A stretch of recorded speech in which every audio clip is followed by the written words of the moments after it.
Monsieur le ministre, le 10 juillet dernier, vous avez présenté votre feuille de route intitulée « Pour le redressement économique de la France ». Les mots sont volontaristes et nous ne doutons pas qu'ils traduisent votre détermination à sortir notre pays du marasme économique. Nous approuvons l'idée d'une reprise en main de la politique pour définir nos grandes orientations industrielles et économiques. Cependant, votre discours passe à côté de l'essentiel. On ne peut pas tout à la fois faire du Roosevelt et du Georges Pompidou. Au XXIe siècle, la croissance et l'emploi ne se feront qu'au seul prix d'un basculement vers la transition écologique. Nous, écologistes, nous vous demandons d'avoir l'audace et la modernité de mettre en œuvre un keynésianisme vert.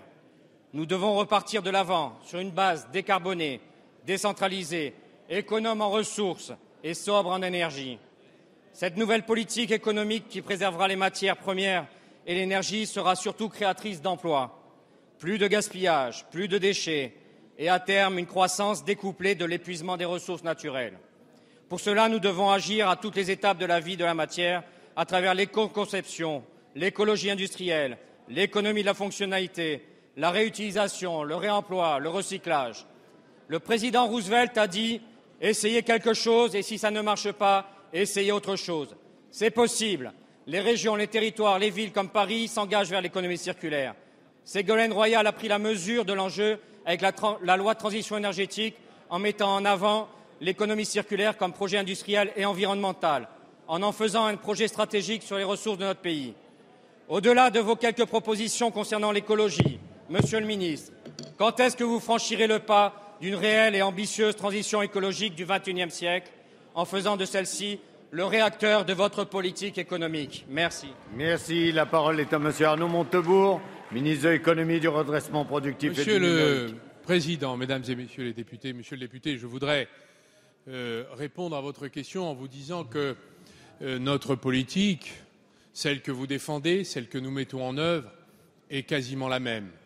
Et qu'il est inutile d'entrer dans des oppositions artificielles, Pompidou ou Roosevelt, ce qui serait vert et ce qui ne le serait pas, car nous avons, avec vous d'ailleurs, une haute conscience de la modification des termes du modèle économique.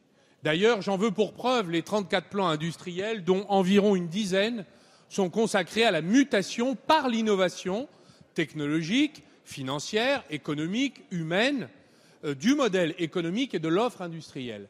Est-ce que vous savez, par exemple, que nous avons un plan que nous avons validé avec ma collègue amie Ségolène Royal sur la mise sur le marché d'énergie, de technologies d'énergie renouvelable compétitive.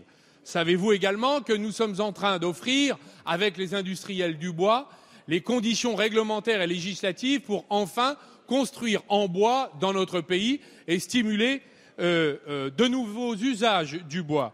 Savez-vous également que nous avons un plan recyclage et matériaux verts qui propose 111 projets financés pour plusieurs centaines de millions d'euros avec le soutien du grand emprunt mais aussi des investisseurs privés. Savez-vous également que dans le plan chimie verte, nous avons l'industrie de la chimie qui est en train de muter et proposer 40 projets pour environ 2 milliards d'investissements. Avant de critiquer, il est bon de se renseigner, monsieur le député. Je vous adresse des rechefs, l'ensemble des informations qui nous permettront de nous unir dans la construction d'une nouvelle France industrielle.